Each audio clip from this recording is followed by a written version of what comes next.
Hello and welcome to Health Professional Radio. I'm your host, Neil Howard. Glad that you could join us for another segment. In this segment, we're going to have a brief conversation with Mr. Andrew Ruiz. He's joining us here as Director of Imaging Services at Children's Health of Orange County. He's going to talk about the augmented reality app that they're using with children who are having a magnetic resonance imaging scan, or an MRI. It's an app that creates kind of a beach theme designed to mimic a day on the beach. Welcome to Health Professional Radio, Andrew Ruiz. Thank you for joining us. Thank you for having me. Well, as Director of Imaging Services there at CHOC, give us a brief look into your professional background and talk about some of the fears that kids have when they go to the hospital. Yeah, definitely. So that's exactly what it is, Neil. I think when anybody goes to the hospital, let alone a child, there's always the fear of the unknown. And there's also, buildup associated with the imaging experience for a child. There's a ton of medical stressors at the hospital in general, which can make it difficult for anybody to navigate through their care. So what our goal was in developing this augmented reality app with Eon Reality and the Sharon Disney Lund Medical Intelligence and Innovation Institute, or what we call MI3 here at CHOC, is to promote play and positive stimulation that helps guide the child and their family or their caregiver throughout their experience. It ultimately prevents them from regressing and potentially not being able to get through their exam. So it's just a new element, I believe, that builds upon CHOC's commitment to ensuring that, kids feel like kids, even when they're here at the hospital getting care. Now, there are a number of experiences that could cause a bit of fear in a child, but let's talk specifically about the challenges with MRIs in children. Absolutely. So first and foremost, I just want to, kind of build upon the fact that MRI is such a useful tool, especially in the pediatric population. Main reason being there's no radiation involved or no radiation utilized to conduct an MRI and get some diagnostic images. It's a very, very high quality imaging modality that we utilize to help the physicians in our community better care for their kids. But with MRI, they're a lengthy study, that the child has to hold very, very still. So it can be quite difficult for anybody, let alone a kid, to get through that without having to move for, upwards of 30 minutes to an hour during an exam. So what we focused on with this augmented reality app is to better prepare not just the children, but better prepare their caregiver as well.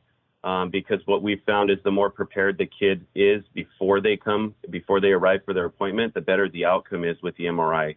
And obviously we want them to hold as still as possible. We want the highest quality images so that the doctor can get the best diagnosis and the best way to proceed with the kid's care. So exactly how does this app work? Yeah, so it's an application that we've developed and placed onto some iPads where the child arrives at the hospital, and if they're here for MRI and they qualify for the application, then we'll hand them the iPad and they can get started in the waiting room.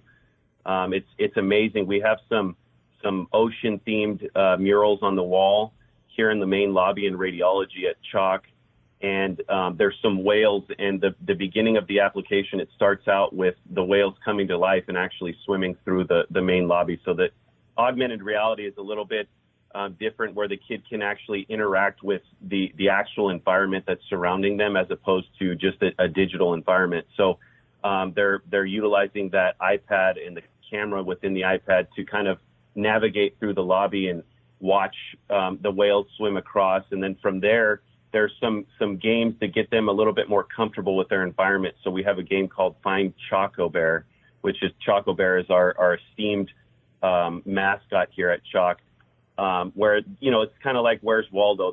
They're kind of cycling through the lobby and looking for various Choco Bears around, and they play that game to get them better acquainted with the environment.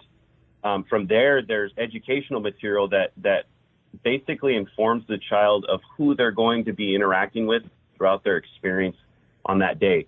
So, various people from the MRI technologist to a nurse. There's also an explanation of a child life specialist that they're going to interact with, which is an extremely important aspect of this application. And then from there, they're guided once they're ready to come back for their MRI. They're guided into the back of the imaging space where they can go get screened for their MRI and do various other activities leading up to the actual MRI itself. So it's an educational tool but it's also a way to help familiarize the child and the caregiver so that they're more comfortable with what's about to happen next. How does a child qualify for using one of these iPads for this app? I heard you mention, once the child qualifies, then they can get started in the waiting room. What are some of the criteria, and what has been the response of some of the children and the families who've actually been able to use the app? Yeah, that's a great question. It's pretty basic, Neil. It's really an age kind of verification. So obviously the children that are not going to be able to hold the iPads or they're not old enough to comprehend something like that are the ones that we would not hand this application to. But we really developed the app to be able to accommodate as many of the kids as possible. So there's no serious qualifiers. It's really an age situation. And then we've had a very positive response. We're still in the pilot stage. So we've had a couple of children arrive and try it out, as well as some of the parents. And we're about to roll it out very soon. I think we just updated the latest version of this application, and we're doing some final testing to hopefully roll it out within the next 2 weeks. Well, give us a website where our listeners can get some more information about the app and about possibly CHOC as well. Well, anybody can go to www.choc.org to get more information about our health system and the marketing team to be able to get out there for you. I did want to just make one brief comment about the development portion of this augmented reality app and how amazing it was to be able to incorporate the MRI and the imaging team into the development phase of this and working with Eon Reality and the Innovation Institute here at CHOC. I think it was very, very vital and key to the success of the application because they're the individuals that are going through this on a day-to-day basis. They see what the kids are going through. They see what the parents are going through, and they know what helps and what doesn't help. So I think that involvement in the development of this was very, very vital to the success of the application overall. Well, I appreciate you joining us this morning, lending us some of your time. Hopefully we'll have an opportunity to speak again. Absolutely, Neil. You call me if you need anything else. Great. You've been listening to Health Professional Radio. I'm your host, Neil Howard. Audio copies of this program and this conversation with Mr. Andrew Ruiz are available at hpr.fm and healthprofessionalradio.com.au. You can also subscribe to the podcast on iTunes, listen in, download at SoundCloud, and be sure and subscribe to our YouTube channel at youtube.com, Health Professional Radio.